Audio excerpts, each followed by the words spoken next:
Pathetic employees like you don't deserve success. The text hit my phone while Rafael Nadal was serving for the championship on court Philippe Chatrier. My name is Jacob Harrison. I'm 38 years old, and I had just been fired via text message while sitting courtside at the French Open final in Paris. The message came from Riley Denton, my boss at Gravora Group, a Chicago-based technology consulting firm where I had worked as senior strategic director for 6 years. 6 years of building relationships, landing clients, and generating revenue that kept our European division profitable. 6 years of missing family dinners to take calls with executives in London and Frankfurt. 6 years of loyalty to a company that had just discarded me like a used napkin. I stared at the screen for maybe 10 seconds. The crowd around me erupted as Nadal won the point, but everything felt muted. The second text appeared immediately after. "You're fired. Clear out your desk by Monday." No phone call, no meeting, no explanation. Just a coward's way of ending someone's career while they were on what should have been a well-earned reward trip. I had earned this Paris trip by landing our biggest client contract in company history 8 months earlier. Nexora Labs had signed a 3-year deal worth $12 million in consulting fees. Riley had personally handed me the Roland Garros ticket package at our quarterly meeting, shaking my hand in front of the entire team and calling me the future of international business development. Now he was texting me like a teenager breaking up with his girlfriend. The man sitting next to me in the premium seating section glanced over. He was older, maybe 55, wearing an expensive watch and a calm expression that suggested he was used to being in important places. I had seen his face somewhere before but couldn't place it immediately. "Everything all right?" he asked quietly, his accent distinctly British. I looked at him more carefully. Recognition hit me like a cold wave. Gerard Bellamy, Chief Executive Officer of Lunara Ventures, our biggest competitor in the European technology consulting market. We had spoken briefly at a conference in Amsterdam 2 years ago, but I remembered him well. His company had been trying to poach our clients for the better part of a decade. "Just work," I said, slipping my phone back into my pocket. But something in my gut told me this moment was about to become much more significant than a simple firing. Riley Denton had just made the biggest mistake of his professional life, and he didn't even know it yet. The timing couldn't have been more perfect. I had built Gravora Group's European operations from nothing. When I started 6 years ago, we had 0 international clients and no presence outside the Chicago metropolitan area. Riley hired me specifically to change that, promising equity stakes and partnership opportunities that never materialized. My background was in enterprise software implementation, but I had a talent for understanding how European businesses operated differently from American companies. I spent 2 years learning German and French, traveling constantly and building relationships with technology executives across 12 countries. The results spoke for themselves. In 6 years, I had brought in 43 major clients with a combined contract value of $78 million. Our European division now represented 37% of Gravora Group's total revenue. But Riley had always been threatened by my success. He was the type of executive who demanded credit for every victory while distancing himself from any failure. When Nexora Labs initially rejected our proposal 18 months ago, Riley publicly blamed my cultural misunderstanding of their needs. When I eventually won them back with a revised strategy, he told the board it was his leadership that made the difference. The warning signs had been building for months. Riley stopped including me in senior leadership meetings. He hired his nephew, Trevor Denton, as Assistant Director of European Relations without consulting me. Trevor had 0 international experience and spoke only English, but he was family. 3 weeks ago, I discovered that Riley had been taking client calls that should have gone through me. When I confronted him about it, he said he was streamlining communications and that I shouldn't worry about matters above my pay grade. My wife, Catherine, had noticed the change in my demeanor. "He's setting you up for something," she said after I told her about the nephew situation. "Men like that don't bring in family unless they're planning to push someone out." I had dismissed her concerns. After 6 years of generating revenue and building the European business, I thought my position was secure. I had client relationships that would be impossible to replace quickly. I had institutional knowledge about European markets that Riley needed. I was wrong. What I didn't know was that Trevor had been systematically working to undermine my client relationships. He had convinced Riley that I was going native and putting European client interests ahead of company profits. He suggested that my frequent travel was excessive, and that most of my responsibilities could be handled remotely by someone based in Chicago. The Roland Garros trip was supposed to be recognition for my achievements. Instead, it was apparently Riley's way of getting me out of the country while they prepared my termination. But Riley had made one critical miscalculation. He fired me while I was sitting next to the one person who could turn his power play into a catastrophic business mistake. I pulled my phone out again and reread Riley's messages. The words felt even more insulting the second time. Pathetic employees like you don't deserve success. The arrogance was breathtaking. Gerard Bellamy was still watching the match, but I could sense his attention had shifted slightly in my direction. He was the kind of executive who noticed everything, and my reaction to those text messages hadn't been subtle enough. The full weight of what had just happened began to settle in. Riley hadn't just fired me. He had humiliated me. The timing was calculated to cause maximum damage. Firing me while I was in Paris meant I couldn't defend myself, couldn't gather documents, couldn't speak to clients or colleagues before word spread through the office. But as I sat there watching Nadal celebrate his victory, something shifted inside me. The initial shock and hurt were transforming into something colder and more focused. Riley had underestimated me completely. I thought about my client relationships. Nexora Labs had specifically requested that I remain their primary contact throughout the contract period.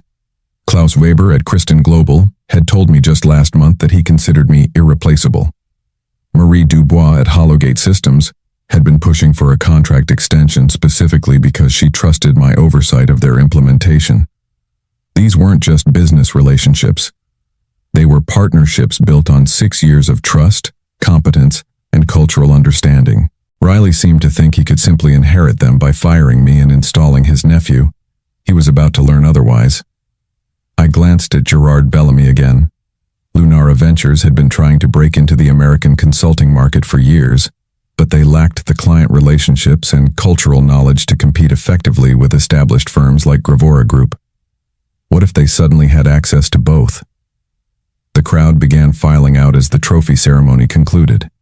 Gerard stood up and stretched, then looked at me directly. "Forgive me for being presumptuous," he said, "but you look like a man who just received some very unpleasant news." I made a decision that would change everything. "Actually," I said, standing up and extending my hand, "I think I just received the best news of my career. I'm Jacob Harrison, formerly of Gravora Group." He smiled and shook my hand. "Gerard Bellamy, Lunara Ventures. And I suspect that formerly is about to become very significant." I pulled out my phone and showed him Riley's messages. Gerard read them twice, his expression growing more interested with each word. "Well," he said finally, "this is quite fortunate timing. Would you be interested in continuing this conversation over dinner? I know an excellent restaurant near the Louvre." The game had just begun, and Riley had no idea he was about to lose everything.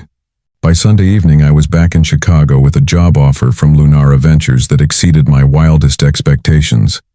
Gerard had made it clear that he wanted me to lead their new American expansion, offering a 30% salary increase and equity stakes that Riley had promised but never delivered. Monday morning arrived with gray skies and the kind of cold that cuts through your jacket. I walked into the Gravora Group offices for what I knew would be the last time. Riley was waiting in the conference room with Trevor and our human resources director, Patricia Wells. "Jacob," Riley said as I entered, his tone artificially cheerful. "How is Paris?" "Educational," I replied, taking a seat across from him. Patricia slid a termination packet across the table. Standard severance, non-compete agreements, return of company property. Nothing generous, but nothing illegal either. "I think you'll find everything in order," Riley said. "We've decided to restructure the European division under Trevor's leadership. Your services are no longer required." Trevor sat there smirking like he had just won a prize. He was 26 years old with an MBA from a second-tier school and precisely zero international business experience. What about my clients? I asked. They're company clients, Riley said. Trevor will be handling all European relationships going forward. I signed the paperwork without argument. Riley looked surprised by my compliance. I have to say, Jacob, I expected more pushback from you. This is refreshing.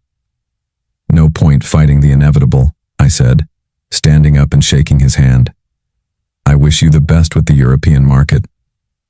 What Riley didn't know was that I had spent Sunday making phone calls. Not to clients yet, that would come later. But I had contacted my lawyer, reviewed my employment agreements, and confirmed that my non-compete clause only applied to direct competitors in the Chicago metropolitan area. Lunara Ventures was based in London. I cleaned out my desk while Trevor watched from across the office. He made a point of sitting at my old desk and loudly discussing European strategy with anyone who would listen. The performance was pathetic, but I let him have his moment. By Tuesday morning, the real damage began. Klaus Weber from Kristen Global called the main office asking to speak with me about a contract modification. Patricia transferred him to Trevor, who spent 15 minutes trying to explain why he was now Klaus's primary contact. Klaus hung up and immediately called my personal cell phone. Jacob, what is happening at your company? This young man knows nothing about our agreement. There have been some changes in management, I told him. I can't discuss specifics right now, but I'll be in touch soon. Similar calls came from 3 other clients that week. Marie Dubois was particularly direct. If you are no longer with Gravora Group, we need to discuss our contract immediately. Riley began to panic by Thursday. He called my cell phone 6 times, leaving increasingly desperate voicemails about misunderstandings and rash decisions. Trevor had apparently managed to offend 2 clients and completely bungle a conference call with a potential new account. The breaking point came Friday morning, when Nexora Labs sent a formal letter requesting termination of their $12 million contract due to material changes in account management. Riley showed up at my apartment that evening. This is ridiculous, Jacob. You're destroying relationships out of spite. I'm not destroying anything, I said. I'm simply not available to save you from your nephew's incompetence. What do you want? More money? A better title? I want nothing from you, Riley. You made your choice in Paris. He left looking like a man who had just realized he had made a catastrophic mistake. But it was too late. The damage was done, and I was just getting started. Saturday morning brought a call from Patricia Wells. She sounded exhausted. Jacob, I need to ask you something confidentially. Did you know about Trevor's hiring before it was announced? No. Why? Because I've been reviewing the paperwork and some things don't add up. Riley backdated Trevor's employment to 3 months ago, but his first day was actually 2 weeks ago, and his salary is higher than yours was. This was new information. I had assumed Trevor's hiring was simply nepotism, but Patricia was suggesting something more calculated. What else did you find? Riley's been intercepting your client emails for 6 weeks. He set up a forwarding rule that copied everything to his account, and he's been telling people that you were planning to quit anyway. The picture became clearer. Riley hadn't fired me impulsively.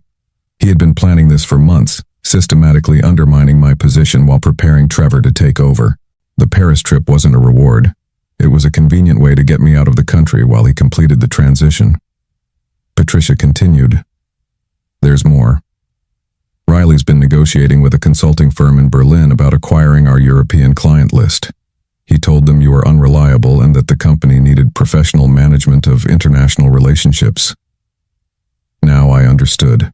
Riley wasn't just replacing me with his nephew. He was planning to sell the European division to a German firm and cash out while taking credit for the business I had built. When is this supposed to happen? The preliminary agreement was signed 2 weeks ago. Full transfer is scheduled for next month. Riley had played this perfectly. Fire me, install Trevor as a temporary placeholder, then sell the entire operation to the German firm for a significant profit. Trevor would probably get a bonus and a recommendation letter, while Riley would look like a strategic genius who had successfully monetized the European expansion. There was just one problem with his plan: the clients. European business culture values personal relationships and continuity. Klaus Weber wasn't going to accept some random German consulting firm just because Riley Denton said it was a good idea. Marie Dubois would terminate her contract before working with people she had never met. The Norwegian pharmaceutical company that had been negotiating a new deal would walk away immediately. Riley had calculated the financial value of the client contracts, but he had completely misunderstood what made those relationships valuable in the first place. I called Gerard Bellamy in London. Gerard, I need to accelerate our timeline. Something significant is happening with Gravora Group's European operations. What kind of something? I explained Riley's plan to sell the division to a German firm. Gerard was quiet for a long moment. That's actually perfect for us, he said finally. If he's planning to sell, it means he's already given up on managing those relationships himself. And if the clients are unhappy with the transition, they'll be looking for alternatives. Exactly. How quickly can you start? I can be in London by Wednesday. Excellent, I'll have legal draft your employment agreement. And Jacob? Yes? Start making a list of every client relationship you can transfer. We're going to turn Riley's master plan into the biggest gift our company has ever received. Riley thought he was playing chess, but he had just handed his opponent every piece on the board. I flew to London on Tuesday night and spent Wednesday morning in Gerard's office finalizing my employment agreement. The terms were better than I had expected. Director of American Operations, significant equity stake, and complete autonomy over client relationships. Gerard had done his homework. Lunara Ventures had been trying to break into the American market for 3 years, but they lacked the relationships and cultural knowledge to compete with established firms. Hiring me solved both problems immediately. Your timing is remarkable, Gerard said as we reviewed the contract. We've been building our American infrastructure for months, but we needed someone who understood both markets. By Thursday, I was making calls. Klaus Weber was my first contact. I explained that I had joined Lunara Ventures and would be continuing to support his technology implementation from London. This is much better, Klaus said. Lunara Ventures has an excellent reputation in Europe. When can we transfer the contract? I'll have our legal team contact you next week. Marie Dubois was equally receptive. She had been frustrated with Trevor's lack of knowledge and was relieved to learn that I would continue managing her account. Finally, someone who understands our business, she said. Send me the transfer documents immediately. The Norwegian pharmaceutical company was more cautious, but they agreed to a meeting. The potential $12 million contract that Riley thought he was selling to the German firm was actually still available. By Friday, I had confirmed transfer agreements with 6 major clients, representing $42 million in contracted revenue. 3 more clients wanted to schedule meetings to discuss moving their accounts. Riley had no idea what was happening. Trevor was apparently still trying to convince clients that he could handle their needs, while Riley was finalizing details with the German consulting firm. The trap was set perfectly. Monday morning brought chaos to the Gravora Group offices. Klaus Weber's legal team sent termination notices for 3 separate contracts. Marie Dubois requested immediate return of all proprietary documents. The Norwegian pharmaceutical company canceled their negotiation meeting. Riley called me at 9 a.m. What the hell are you doing, Jacob? I'm working for Lunara Ventures now. My clients chose to follow me. You can't do this. You have a non-compete agreement. I checked with my lawyer. Lunara Ventures is based in London, not Chicago. The non-compete doesn't apply to international companies. The silence on the other end lasted almost 30 seconds. You're destroying the European division. No, Riley. You destroyed it when you fired me via text message. I'm just helping my clients find better service. Tuesday brought more termination notices. By Wednesday, the German consulting firm was asking serious questions about the value of acquiring a European division with no clients. Thursday morning, Patricia Wells called again. Riley's having a complete meltdown. The German deal is falling apart, Trevor quit yesterday, and the board is asking for explanations. What kind of explanations? How we lost 70% of our European revenue in 1 week. Friday afternoon, Gerard called with an update. The Norwegian pharmaceutical company wants to move forward with us. They're offering $15 million over 3 years. Excellent. And Jacob? I just received a very interesting phone call from someone named Patricia Wells. She says she's interested in discussing employment opportunities with Lunara Ventures. Riley's empire was crumbling, and the best people were jumping ship before it sank completely. The man who had called me pathetic was about to learn what failure actually looked like. The final blow came exactly 3 weeks after Riley had fired me in Paris. Gerard called me into his office with news that made everything worthwhile. Gravora Group's board just voted Riley out as regional director. Apparently, losing $87 million in contracted revenue was considered a fireable offense. I felt a quiet satisfaction, but no joy. Riley had brought this on himself through arrogance and poor judgment. There's more, Gerard continued. Trevor Denton is apparently telling people that you sabotaged the European division out of spite. Some of your former colleagues are asking questions about his version of events. I had expected this. Riley and Trevor needed someone to blame for their failure, and I was the obvious target. Let me guess, I said. They're claiming I stole clients illegally. Exactly. But here's what they don't know. Patricia Wells has been documenting everything. Email forwards, backdated employment records, the attempted sale to the German firm.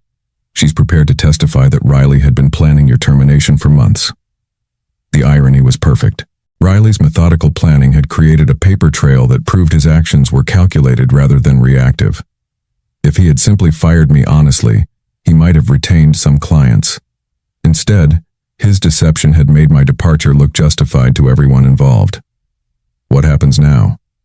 Patricia starts with us next month as European Operations Manager. Klaus Weber is recommending us to 2 companies in Munich, and the Norwegian pharmaceutical deal is expanding to include their sister company in Oslo. Riley's text message from Paris had cost him everything: his job, his reputation, and the business division he had tried to steal. Meanwhile, Lunara Ventures had gained a foothold in the American market worth over $100 million in potential revenue. Justice had been served quietly, professionally, and completely. 6 months later, I was reviewing quarterly reports in my London office when Catherine called from Chicago. "You'll never guess who I saw at the grocery store yesterday," she said. "Riley? He was bagging groceries at the supermarket near our old apartment. He looked terrible." I felt no satisfaction from Riley's downfall. Destroying someone's career brings no lasting peace, even when they deserve it. But I had learned something valuable about loyalty, timing, and the importance of treating people with basic respect. Lunara Ventures had exceeded all expectations. We had landed 14 major American clients and opened offices in Boston and Seattle. The Norwegian pharmaceutical contract had grown into a partnership that spanned 5 countries. Most importantly, I had found a company that valued competence over politics. Gerard treated me as an equal partner, not a threat to his authority. Our success was shared success, not a zero-sum competition. Catherine joined me in London in the spring. We bought a house in Hampstead and started talking about children. For the first time in years, I felt like I was building something permanent rather than just surviving someone else's ambitions. The Roland Garros tournament returned to Paris in June. Gerard gave me tickets again, but this time I watched from the corporate hospitality suite that Lunara Ventures had purchased.